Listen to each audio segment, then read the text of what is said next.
What happens when a police officer believes his badge gives him absolute power and runs into a woman whose strength far surpasses rank? It all began on a late Wednesday night, just after 11 p.m. The streets of Charlotte, North Carolina, were nearly empty. Only a few workers heading home, or someone like Lieutenant Colonel Naomi Carter driving through the city. She had just finished a meeting at Fort Liberty, 2 hours away. Naomi sat behind the wheel of her government-issued black SUV. The windows were tinted, not flashy. Just simple, clean, quiet. Just like her. She had been driving for a while, humming softly to the rhythm of her tires against the road. Her mind was already on getting home. She wasn't speeding, wasn't swerving, wasn't doing anything wrong. But Sergeant Travis Cole saw it differently. He was parked near South Tryon Street, sipping lukewarm coffee and scrolling through his phone. Bored. His shift had dragged on in silence. No calls, no action. Then an unfamiliar car drove by. He tossed the cup aside and switched on his lights. Before Naomi could react, the patrol car was already on her tail. She slowed down and pulled over, calm and composed, just as she had been trained. The patrol car door slammed shut with a heavy thud. In her rearview mirror, Naomi saw a tall man approaching. One hand rested on his holster, the other gripping a flashlight. He didn't walk to the passenger side. He came straight to her window. "License and registration," he said flatly. No greeting. Naomi kept her hands where he could see them. She rolled the window down halfway. "Officer, may I ask why I was stopped?" Cole shined the flashlight directly into her face. "You were drifting between lanes. Didn't signal. Looked like you might have been drinking." Naomi arched a brow. "I wasn't drinking." "License and registration," he repeated, sharper this time. Naomi didn't argue. She slowly opened the glove box, pulled out her documents, and handed them over. As she did, she added, "This is a government vehicle. I'm a federal employee." Cole glanced at the ID. "Military?" "Yes," he smirked. "Doesn't mean you're above the law." "I never said I was." His voice grew sharper. "Step out of the vehicle." Naomi blinked. "Excuse me?" "I said step out of the car. I'm conducting a sobriety test." Naomi's jaw tightened, but her voice remained calm. "On what grounds?" "I've complied. I haven't been drinking. I'd like to know the reason." Cole stepped closer. "Now you're refusing a lawful order." Naomi didn't flinch. "No, I'm asking for an explanation." He didn't like that. He yanked her door open himself. "Out of the car."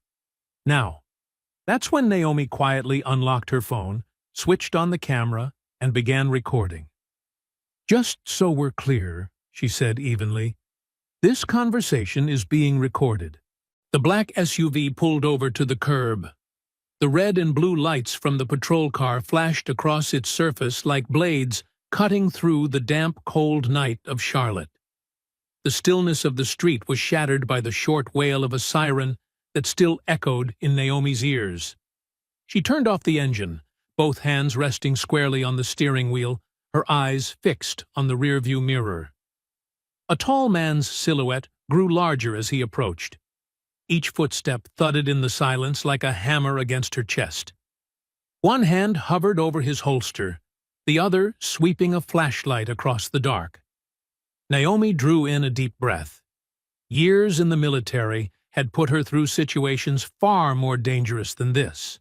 Roadside bombs in the desert, convoys ambushed on supply routes, epidemics in disaster zones. But under that blinding flashlight, she felt a different weight, a heaviness not from some faraway battlefield, but from the very soil she called home. Travis Cole rapped his knuckles sharply against the window. "License and registration." His voice was dry, commanding, devoid of courtesy. Naomi rolled the window halfway down, her composure steady. "Officer, May I ask why I was stopped? Travis shined the beam directly into her face, scrutinizing every feature. You drifted between lanes. Failed to signal. Looked like you might have been drinking. Naomi arched a brow, her reply crisp. I haven't been drinking. License and registration. This time his tone was harsher, as though daring her to question his authority. Naomi didn't argue. She opened the glove box slowly, deliberately keeping both hands in view, a survival instinct drilled into anyone facing an armed officer. She handed over her documents, adding calmly, This is a government vehicle. I'm a federal employee. Cole glanced at the ID, his eyes narrowing. Military? Yes. The corner of his mouth curled into a smirk. Doesn't mean you're above the law. Naomi held his gaze, her tone measured. I never said I was. His voice sharpened. Step out of the vehicle. Sobriety test, Naomi blinked once, her voice still composed. Excuse me? I've complied fully. I haven't been drinking. Could you tell me the specific reason? He stepped closer, his voice low and clipped. You're refusing a lawful order. Naomi didn't waver. No, I'm asking for an explanation. His glare hardened. He yanked the car door open. Out! Now, Naomi refused to let emotion overtake her. Quietly, she unlocked her phone, tapped the camera, and lifted it into view. Her voice was clear. Just so we're clear, this interaction is being recorded. For a split second, Travis's eyes flickered with hesitation, but arrogance and anger smothered it. Walk straight ahead. Now Naomi stood tall, her posture firm, not defiant, but resolute. She stepped out beneath the harsh streetlight. Under the cold yellow glow, Travis began his instructions. Follow this line. Heel to toe, Naomi moved with deliberate precision, each step steady. Not a stumble, not a sway. Head up. Count each number aloud. She counted, her voice steady, free of slur or hesitation. Travis swept his flashlight across her again and again, searching for a flaw. But Naomi's performance was flawless. She carried herself with the composure of a soldier on parade, not a suspect on a roadside. Instead of acknowledging it, he scribbled into his notepad, then tore off a slip of paper. Failure to maintain lane. Here's your citation. Naomi accepted the ticket without a word. Just a long, steady look, sharp enough to unsettle him. Then she turned back to her car, slipped the phone away, but left the camera running. As she buckled her seatbelt, Naomi's mind slipped back to her 20s. Back then, she was a young black college graduate, driving home from a celebration. A patrol officer had stopped her, claiming vaguely, "Your driving looked unstable." She remembered the blinding flashlight in her face, the condescending tone. "Where are you going this time of night?" "You look like trouble." She had trembled, fumbling explanations. The officer kept her for over an hour, rummaging through her car, finding nothing. The next day, she tried to brush it off, but deep inside, a scar had been carved.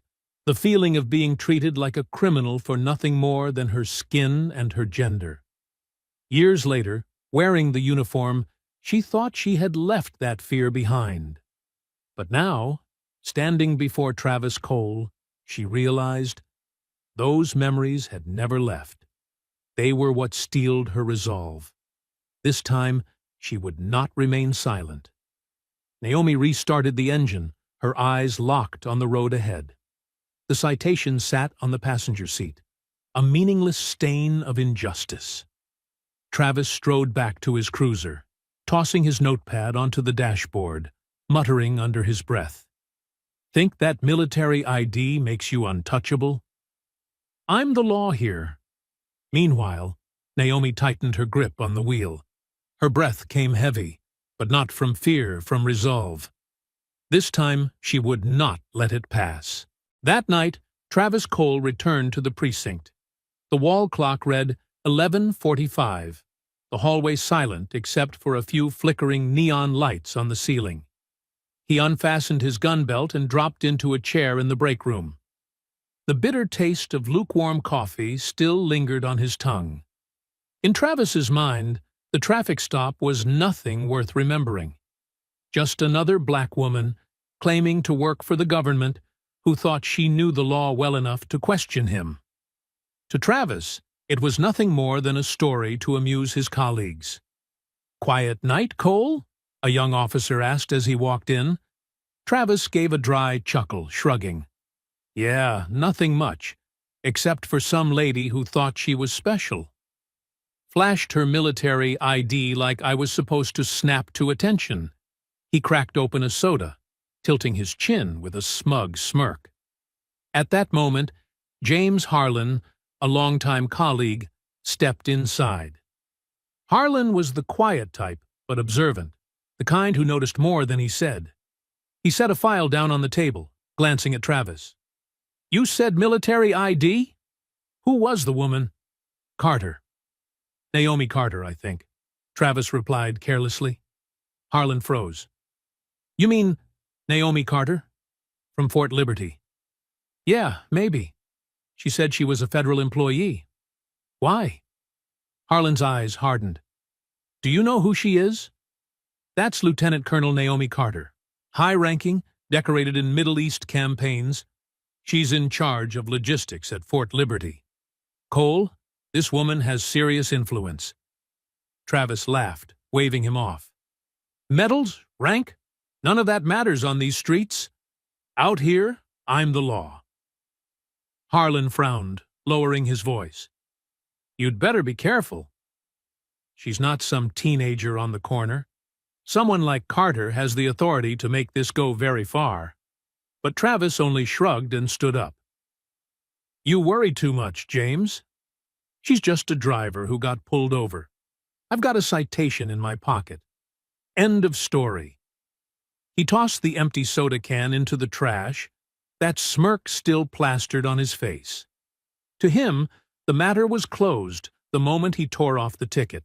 In a quiet two-story house in the suburbs, Naomi stepped through the door close to midnight. She slipped off her shoes, hung up her coat, but her mind still echoed with the harsh beam of the flashlight and Travis Cole's arrogant voice. In the living room, the lamp was still on. Ethan Carter, her son, sat with an open notebook in front of him. On the table lay his enlistment letter, neatly folded. "You're home," Ethan said, lifting his head, worry in his eyes. "It's late. Are you okay?" Naomi nodded, forcing a tired smile. "I'm fine. You're still up?" "I was waiting. I heard a siren stop outside. Did something happen?" Naomi hesitated. Her son was perceptive. Hiding things from him was never easy. She sat down across from him, silent for a few seconds before speaking. "I was pulled over by a cop. No real reason. He said I drifted lanes, suspected me of drinking. But I was completely sober." Ethan frowned, his voice quick with concern. "Did they hurt you?" "Did he?" Naomi placed a reassuring hand on his shoulder. "No, I'm all right. I recorded everything." But his attitude, dismissive, provocative. I knew if I lost my temper, things could have gone much worse. Ethan fell silent. At 18, with his enlistment date only months away, his expression wavered between anger and fear. "That's why I worry, Mom. If someone as high-ranking as you can be treated like that, then when I put on the uniform, will I be respected? Or will they only see my skin?" Naomi's heart clenched. That question pierced deeper than any accusation. She had spent years teaching Ethan about honor, discipline, and the value of service. But tonight, even she felt those principles being tested.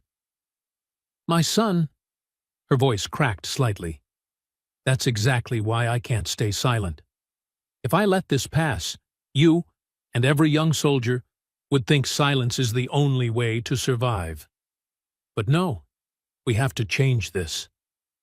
Ethan held her gaze for a long moment, then gave a small nod. I understand.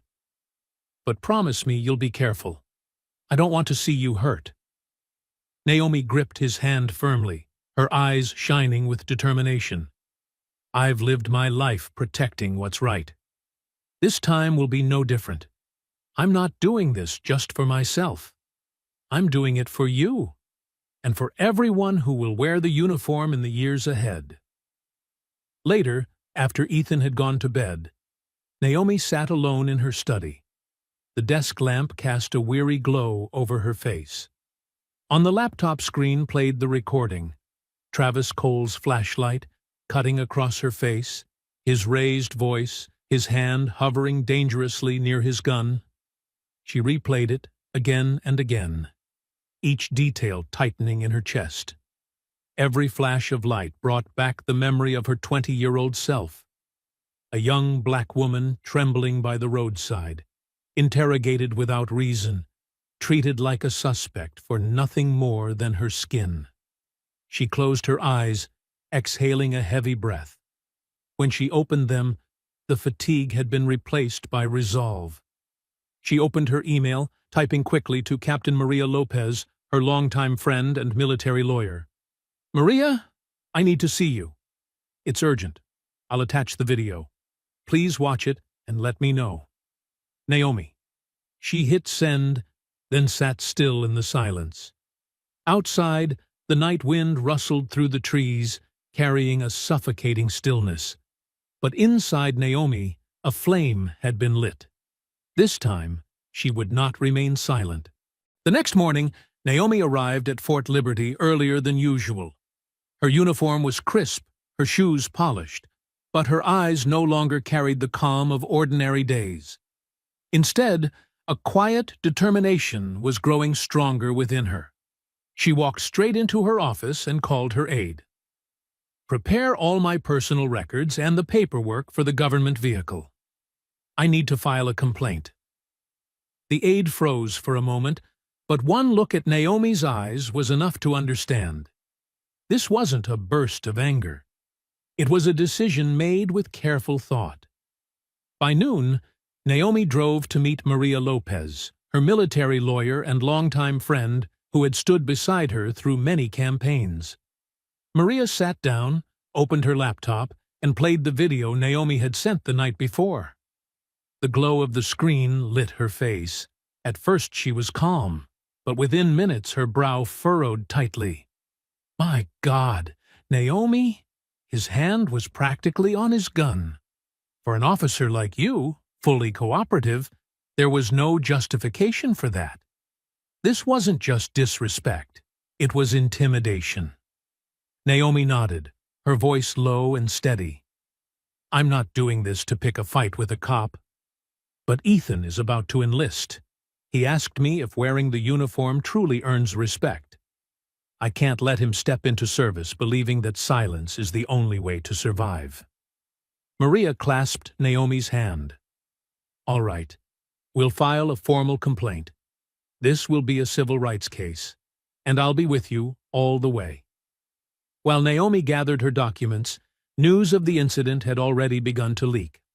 Marcus Reed, an investigative reporter for the Charlotte Observer, received a copy of the video from an anonymous source. At first, Marcus thought it was just another routine traffic stop, but when he hit play, the scene froze him in place. A military officer fully compliant, yet shouted at, yanked from her car, treated with hostility. More importantly, it was all captured in clear, undeniable footage. Marcus knew this was big. He called his editor immediately. We've got a clash between local police and a lieutenant colonel. Full video evidence. This could explode. Within hours, the paper's website published the headline, Army Lieutenant Colonel Stopped and Mistreated in Charlotte. Video sparks outrage. Instantly, social media was flooded with clips of the footage. The frames of Travis Cole shining his flashlight, his harsh tone, his hand near his weapon spread like wildfire. Reactions split sharply.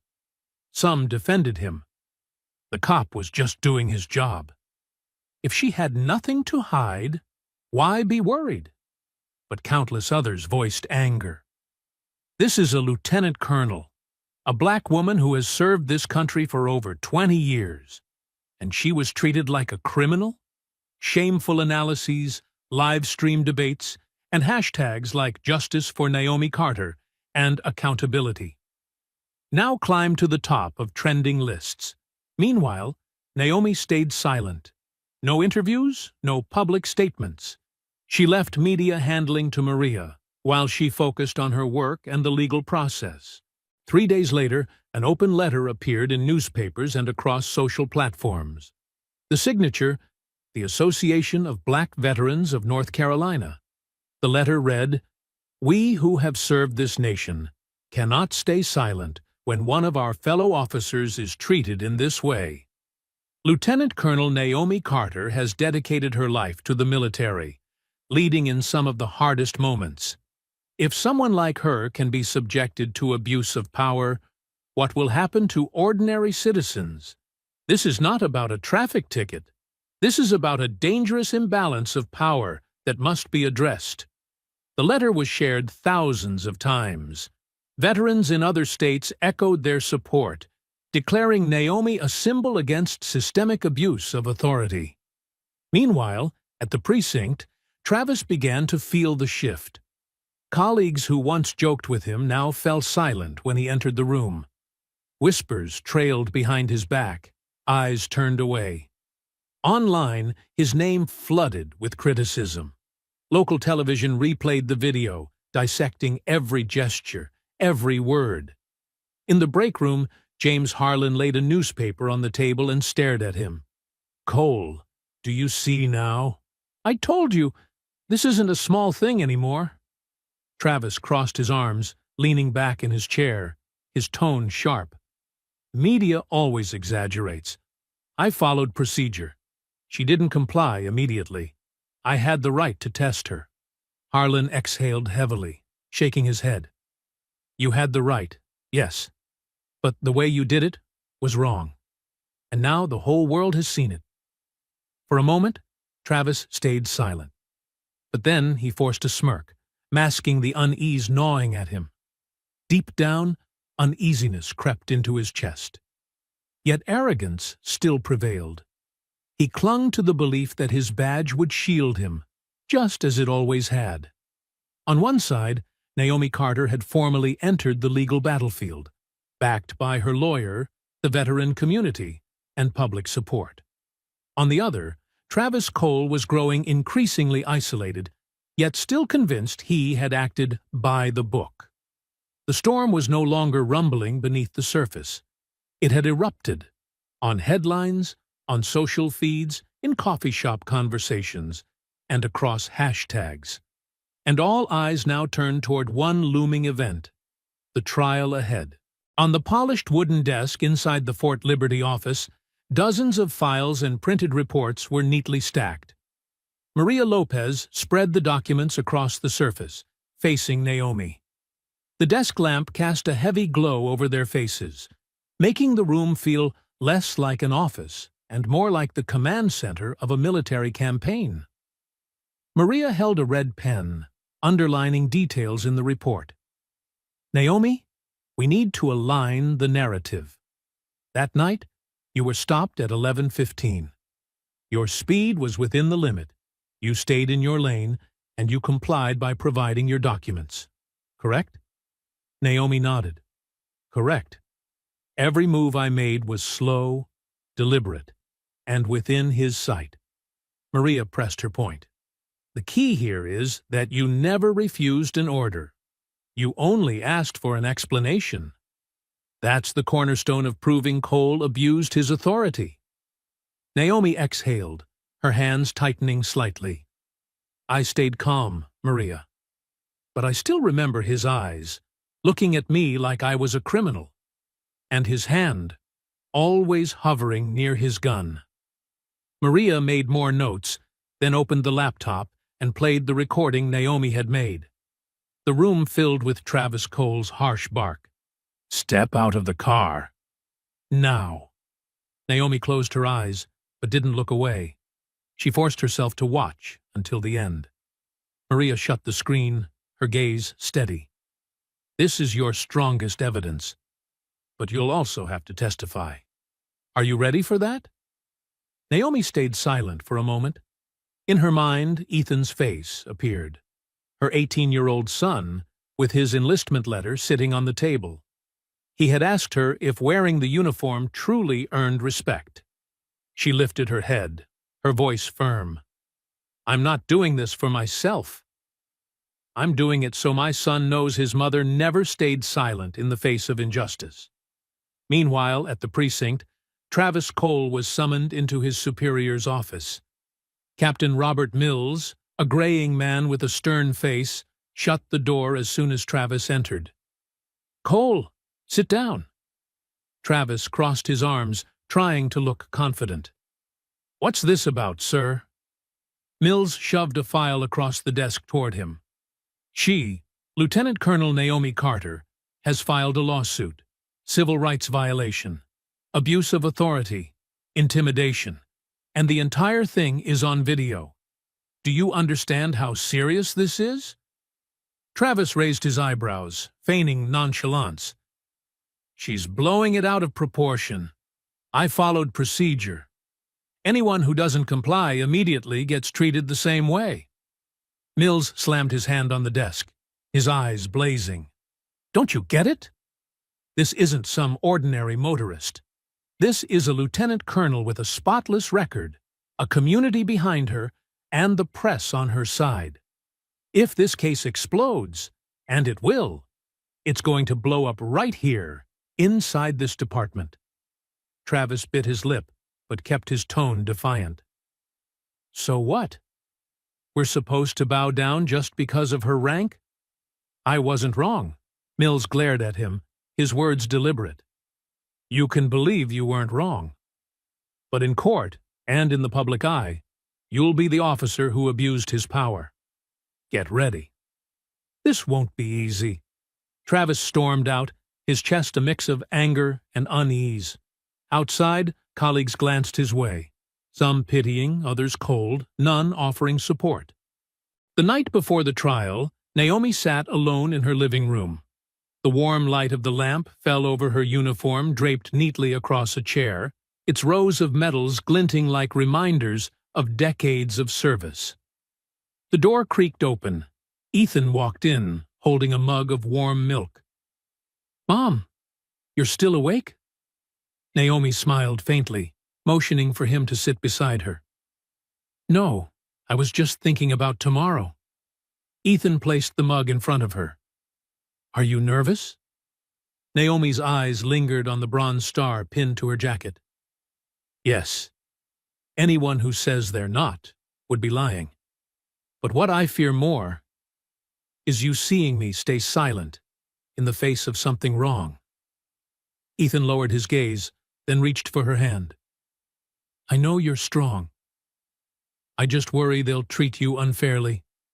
But no matter what happens, I'm proud of you. Naomi's eyes glistened. She ruffled his hair gently, her voice warm yet resolute. I won't let your generation keep living in a system that disrespects justice. Tomorrow, I will tell the truth. And you'll see that sometimes courage doesn't belong only to the battlefield. It belongs to the moments when you stand up, even when everyone expects you to stay quiet. Ethan nodded, his eyes shining with belief. The following morning, Naomi met Maria again at the law office. Together, they reviewed the evidence one final time. Maria pointed to each item. The police report, citing the reason for the stop. Naomi's phone recording. Travis's body cam footage, already subpoenaed. Indirect witness testimony. Traffic camera evidence confirming Naomi's car stayed within its lane. We have everything, Maria concluded. But what matters most is your testimony. You must remain calm, clear, and unshaken by their tactics. Naomi inhaled deeply. Don't worry. I've led convoys through war zones. I won't lose my composure before a lawyer. Maria smiled, placing a hand on her friend's shoulder. This isn't just a trial. It's a message. And you are the one carrying it. Naomi turned to the mirror, adjusting her collar. Reflected back was not only a lieutenant colonel, but a mother, a citizen, and the representative of countless voices that had never been heard. On opposite sides, both Naomi and Travis were ready. Naomi carried with her faith, the support of her community, and above all, the motivation of her son. Travis clung to his badge, convinced it would still shield him. They would not meet on the quiet streets of Charlotte this time. They would meet in the courtroom, where truth and justice would finally be weighed. That morning, the skies over Charlotte were heavy and gray. The clouds weighed down as if the city itself was holding its breath. Outside the county courthouse, dozens of reporters had already gathered, microphones and cameras pointed at every corner. A murmur swept through the crowd when a black SUV pulled up. The door opened, and Naomi Carter stepped out. She wore her full-dress uniform, medals gleaming under the pale morning light. Every step she took was captured by countless lenses. Her slow, deliberate stride carried the solemn weight of a slow-motion film sequence. An image not just of a plaintiff, but of a living symbol of discipline and honor. An elderly veteran in the crowd instinctively raised his hand in salute. A few young soldiers passing by straightened their posture, eyes shining with respect. Naomi didn't turn to the cameras, didn't smile. She simply walked forward, gaze steady, and that calm composure silenced the crowd. The courtroom was packed. Every seat was taken. Soldiers in uniform, local police officers in their blues, reporters jostling for space with their microphones, and curious citizens eager to witness what was more than a trial. It was a confrontation between two emblems, the police badge and the military rank. At the defense table, Travis Cole sat stiffly, his fists clenched tight on his lap. His face tried to mask control, but his eyes betrayed unease when he saw Naomi enter. Naomi took her place at the plaintiff's table beside Maria Lopez. The entire room seemed to follow her every movement. Judge Harold Green, his silver hair neatly combed, struck the gavel. His warm but firm voice echoed through the chamber. This court convenes today to hear the civil rights case of Lieutenant Colonel Naomi Carter versus Police Sergeant Travis Cole, alleging abuse of authority, intimidation, and violation of constitutional rights. Prosecution, you may proceed, Maria rose, her voice clear.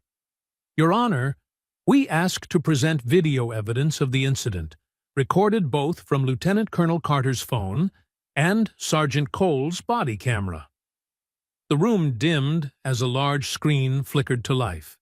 The first image, Naomi sitting in her car, a blinding flashlight glaring into her face, and Travis's voice cutting through.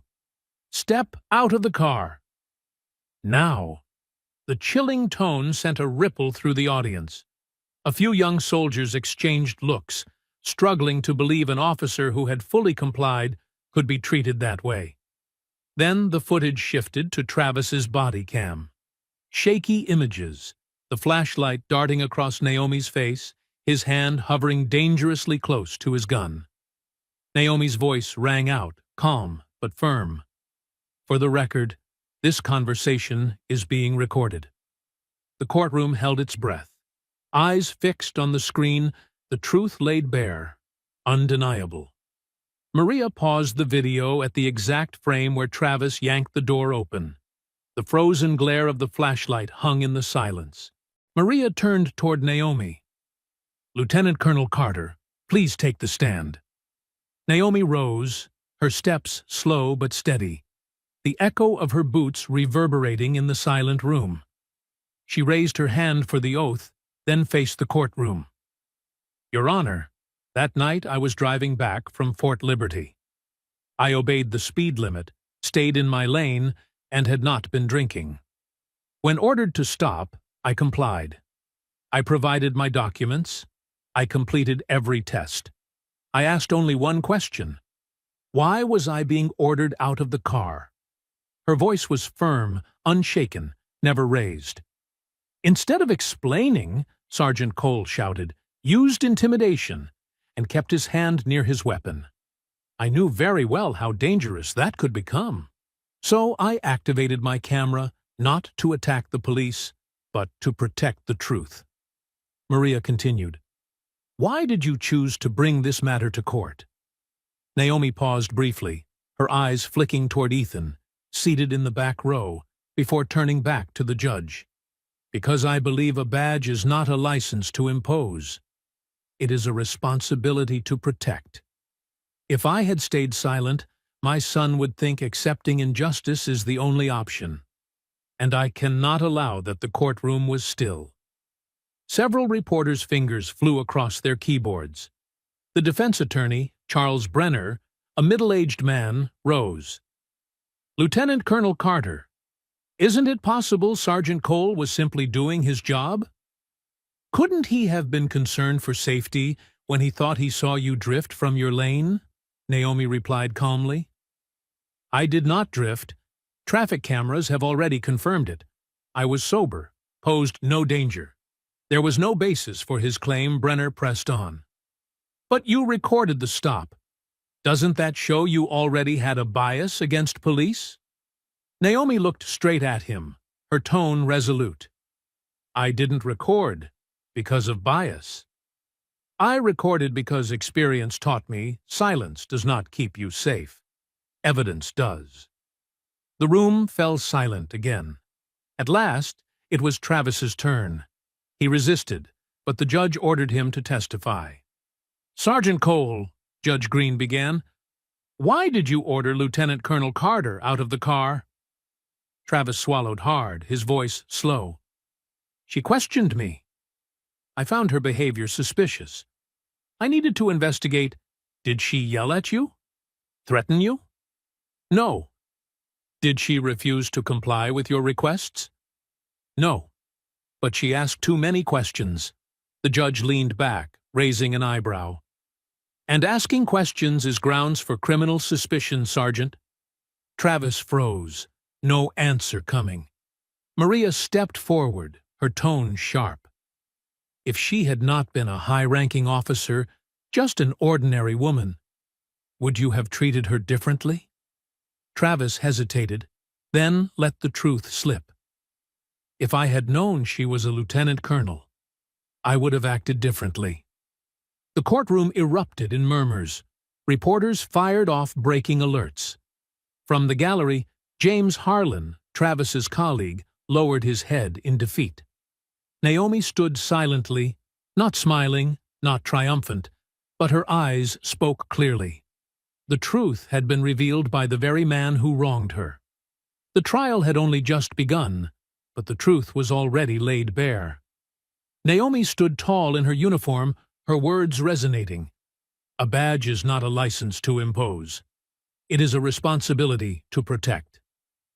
And for the first time in his career, Travis Cole felt the weight of his badge, not as a shield, but as a burden dragging him down. Right after the first day of the trial, local evening newscasts lit up with coverage. The video shown in court, Travis Cole yanking open the car door, his hand hovering near his gun, and his careless admission, "If I had known she was a lieutenant colonel, I would have acted differently," was replayed over and over. Major networks like NBC Charlotte, WSO-CTV, and even regional CNN put Naomi Carter on their front pages. A news anchor delivered the headline in a sharp tone. The Naomi Carter case is not just a personal story. It opens a wider debate. Is the police badge being used as a weapon of authority, rather than as a responsibility to protect citizens? On a primetime talk show, the host replayed Naomi's testimony, quoting her words, "A badge is not a license to impose, but a responsibility to protect." The studio audience erupted in applause. The clip went viral online, shared millions of times within hours. A week later, the square in front of the Charlotte courthouse became a gathering place for hundreds of citizens. Handwritten signs rose high above the crowd. Justice for Naomi. Respect is earned, not given. Accountability for all. Old and young, students, veterans, families, they all raised their voices in unison. The atmosphere was electric but peaceful. Traditional songs of freedom rang out, mingled with drums and clapping hands. The black community of Charlotte showed up in force. For them, Naomi Carter was not just a military officer. She was a symbol for everyone who had ever been dismissed, told to stay quiet to avoid trouble. Naomi did not attend the protests. She remained at the base, carrying out her duties with military discipline. But each time she saw the marches on television, her eyes glimmered with quiet emotion. On Twitter, Facebook, TikTok, the debates raged. Supporters of Naomi? She served this country for more than 20 years. If someone like her can face abuse of power, we must speak out. Defenders of the police. Sergeant Cole was just doing his job. If she had nothing to hide, a test should have been no problem. The hashtags Justice for Naomi, Badge and Duty, and Accountability now trended nationwide. Memes, analysis videos, even animated shorts reenacting Cole being defeated by Naomi's reasoning flooded the internet. The social climate was on fire. The case was no longer confined to one city. It had become a national conversation. Inside the Charlotte Police Department, the mood was as heavy as lead. Cole's superiors fielded non-stop calls from reporters and government officials. Some politicians demanded an independent investigation. In the break room, young officers sat watching the news. They didn't speak openly, but their uneasy glances when Cole entered said enough. He tried to act unfazed, but the discomfort showed. Travis thought to himself, all this because of one video. If she hadn't been a lieutenant colonel, none of this would be happening. But deep inside, a quieter voice had begun to whisper, or maybe I really did go too far. One afternoon, in a small downtown cafe, a group gathered after the protest. In one corner sat two generations across from each other. Leonard Brooks, a black veteran in his 60s, hair silver, face lined with hardship, yet eyes bright with conviction. David Miller, a newly graduated police recruit, just 23, his uniform crisp, his face still boyish. David sighed, shaking his head. I don't get it, mister. Brooks, I joined to protect the community. But seeing fellow officers condemned, and crowds chanting against the police, I feel stuck in the middle. Leonard stirred his coffee slowly, then smiled. You know, back in 1982, when I returned from the war, I wore my uniform with pride. But on the streets, people still looked at me with suspicion, just because of my skin. That's when I learned something. Neither the uniform nor the badge earns respect. David blinked, puzzled. Then what does? Leonard set his cup down, his voice steady and resolute. How you act. Every word, every deed. Respect doesn't come from the piece of metal on your chest. It comes from treating people with dignity and justice. If you remember that, then the badge you wear will truly mean something. David sat, stunned. The words pierced through the cloud of doubt. Slowly, he nodded. I understand now. And I think that's going to change how I do this job. Back at the base, Naomi sat at her desk, piles of paperwork before her. Outside, hundreds continued to march. Maria entered, holding the latest newspaper. Naomi's image and uniform at the courthouse dominated the front page. See this? You've become a symbol. Naomi shook her head gently. I never wanted that. All I wanted was something simple, for Ethan, for the younger generation, to see that silence is not the only choice. Maria smiled, laying a hand on her shoulder. And that's exactly why they see you as a symbol. Naomi said nothing. Outside her window, the American flag whipped in the wind, red, white, and blue against the gray sky. She knew this fight had long since outgrown her. Charlotte was ablaze with tension. In the media, online, in the streets, in cafes, everywhere, people spoke the names Naomi Carter and Travis Cole. Naomi, though silent, had become the voice of thousands. Travis, though clinging to his badge, was beginning to see that it was the community, not the metal shield, that decided his worth.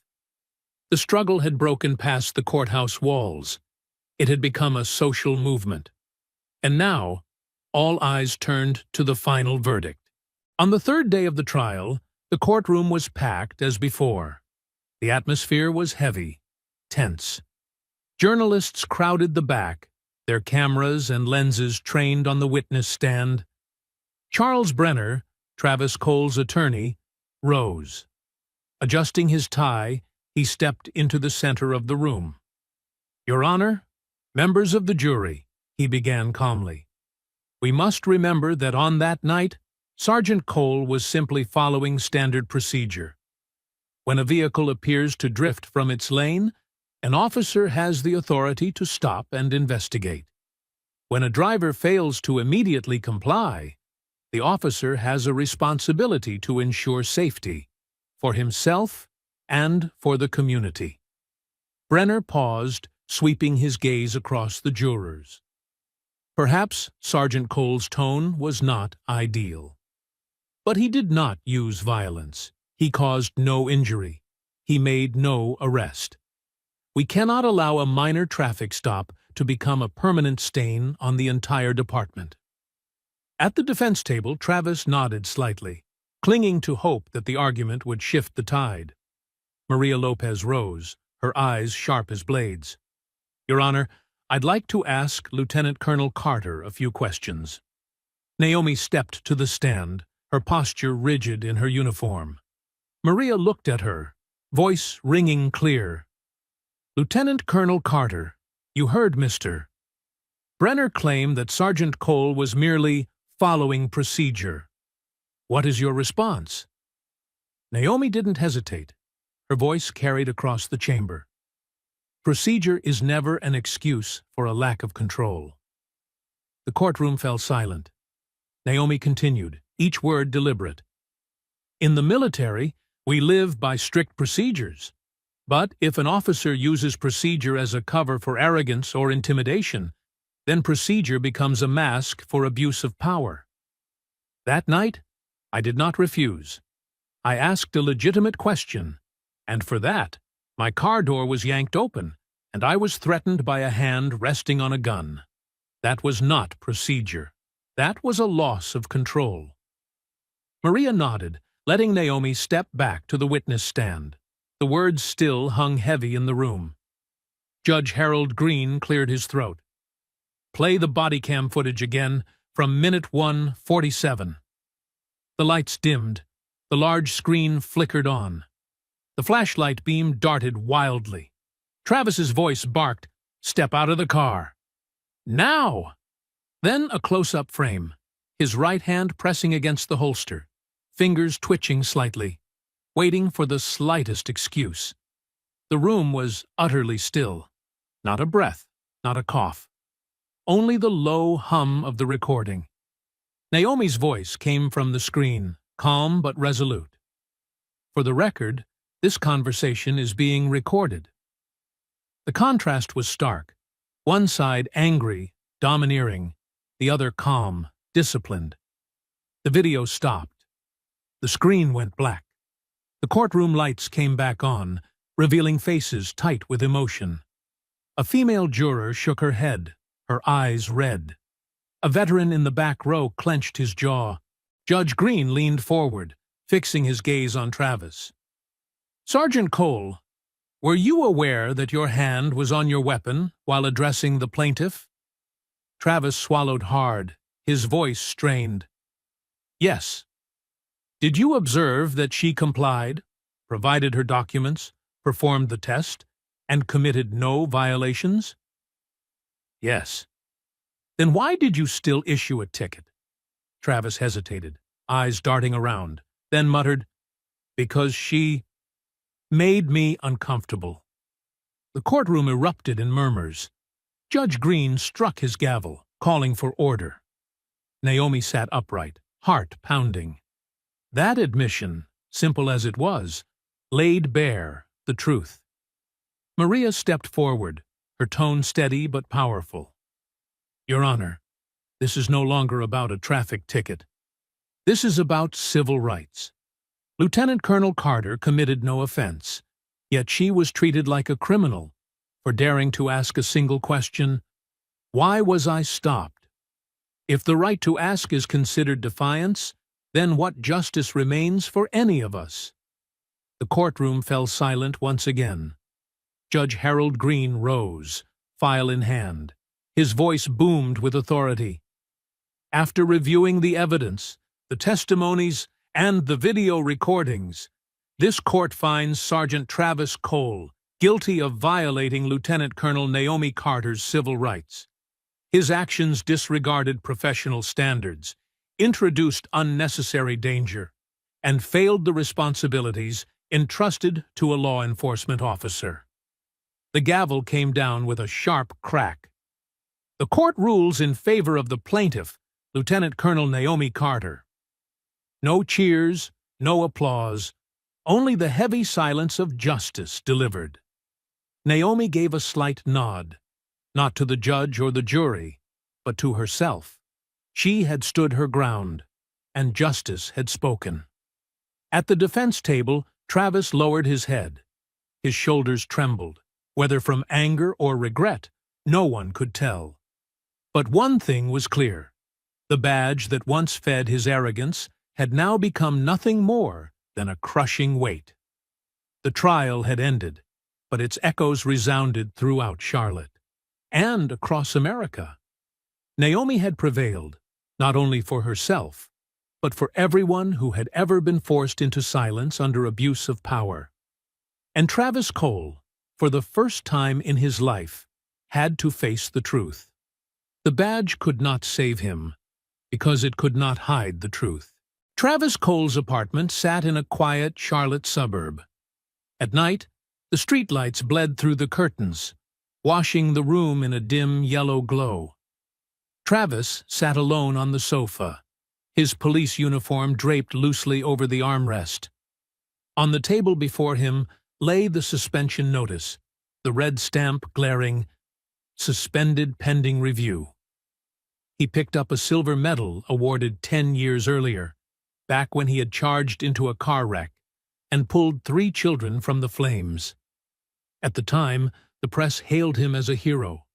Neighbors brought flowers. Colleagues patted his back and proudly called him Cole the Brave. Now, with the same hands, he had dragged his career into ruin. He whispered to himself, voice cracked, once a hero, now a man the whole city has turned its back on. In his mind, Naomi's image appeared again, her uniform gleaming in court, her voice echoing, "A badge is not a license to impose. It is a responsibility to protect." Travis buried his face in his hands. For the first time in years, the badge on his chest no longer felt like pride, but like a scar that would never heal. While Travis sank into darkness, Naomi stood in the light. 1 month after the trial, the Charlotte City Council held a special hearing on police training reform. The chamber was packed, journalists, officials, and citizens filling every seat. Naomi took the podium, still in uniform, her voice steady but resolute. "Ladies and gentlemen, I am not here to vilify the police. I am here to remind you that the trust of citizens is the most valuable asset of any institution charged with law enforcement. That trust will shatter if arrogance is allowed to replace discipline." She outlined her proposals: stronger scenario control training, mandatory courses on communication and civil rights, and more transparent accountability systems. In the audience, many nodded in agreement. Reporters scribbled down her words. Naomi concluded, "A badge, like a military rank, is not meant to lift one above others. It is meant to remind us that every action must place human safety and dignity first." The room erupted in applause, not loud or frenzied, but steady, resonant, like an affirmation that Naomi Carter had become a voice for change. Later that afternoon, as Naomi left the chamber, a young police officer in crisp uniform approached, his tall frame awkward with nerves. "Lieutenant Colonel Carter?" His voice wavered. Naomi stopped, smiling gently. "Yes, that's me." "And you are?" "David Miller, a new recruit at the Charlotte Police Department," he replied, eyes earnest. "I'm sorry to bother you, but I had to tell you this. Your case, it changed the way I see this job. I used to think a badge automatically earned respect. Now I understand. It only means something if I act with integrity." "I wanted to thank you for teaching me that." Naomi studied the young man for a long moment, her eyes softening. "Thank you, David. Remember, people like you are the ones who can change the system from within. Never forget why you put on that uniform." David nodded firmly, new conviction shining in his eyes. 2 months later, at Fort Liberty, Naomi stood before a class of nearly 40 recruits, both military and police trainees in a joint program. All were young, their faces a mix of eagerness and apprehension. Naomi set down her notes and looked around the room. "How many of you believe that power, whether rank or badge, automatically earns respect?" A few hesitant hands rose. Naomi nodded, smiling faintly. "I understand. I once thought that too. But the truth is, power is not armor. It is a burden. If you cannot carry it with honor, you do not deserve to carry it at all." She paused, letting the words sink in. "The night I was stopped, I could have stayed silent, endured it, and driven home. But if I had, I would have taught my son the wrong lesson. That silence in the face of injustice is the safe choice. I could not let that happen. And today, I want you to remember, every small action you take leaves a lasting mark. For one citizen, a single look or a single word can change their life." The room was silent. A young recruit nodded quietly, his eyes filled with understanding. Naomi stepped out into the sunlight. The afternoon glow lit her uniform, medals gleaming. For a fleeting moment, the memory of that night returned. The blinding flashlight, the harsh voice, the hand on the gun. But the image faded, replaced by the present. She stood tall, the sun illuminating her like a beacon. Once a target of injustice, she had become a symbol of courage. The circle had closed. Power without responsibility is just fear in disguise. Final image. Naomi Carter walking between rows of recruits, seated upright, their eyes fixed on her. She needed no fanfare, no spotlight. Her resolve, her truth, and her willingness to stand firm had already become the lesson she passed on to the next generation. And that is the story of Lieutenant Colonel Naomi Carter, the woman who proved that justice does not come from the badge, but from the courage to stand up for the truth. If you found this story inspiring, don't forget to hit like to support us and subscribe to True Tale Time so you won't miss the next dramatic and deeply human stories. And tell me in the comments, do you think Travis deserved to lose his career for what he did that night? If you were in Naomi's shoes, would you have had the courage to take the case to court? I can't wait to read your thoughts below. Thank you for staying with me until the end. See you in the next video from True Tale Time.